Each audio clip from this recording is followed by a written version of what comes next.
நீங்கள் யோகா பண்ணுறதுக்கு பாடி ஃப்ளெக்சிபிளாக இருக்கணும்னு அவசியமே கிடையாது. நிறைய வீடியோஸில் யோகா பண்ணுறதில் பார்த்துட்டு இது ரொம்ப டஃப்பாக இருக்குது, எனக்கெல்லாம் உடம்பு அந்தளவுக்கு வளையாது, யோகா பண்ணணுன்னா பாடி ஃப்ளெக்சிபிளாக இருக்கணும் அப்படின்னு நினச்சிட்டு இருந்தீங்கன்னா இந்த வீடியோ உங்களுக்கு தான். ஒரு ப்ராக்டிஸுமே நம்ம பாடியோட ஃப்ளெக்சிபிலிட்டிக்கு ஏற்ற மாதிரி மாடிஃபை பண்ணிக்க முடியும். அப்படி பஸ்சிமோத்தனாசனா இதுதான்.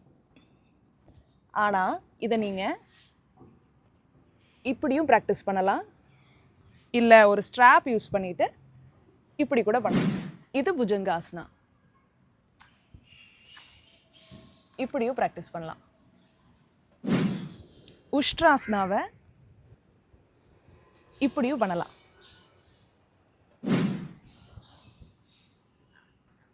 வக்ராசனாவை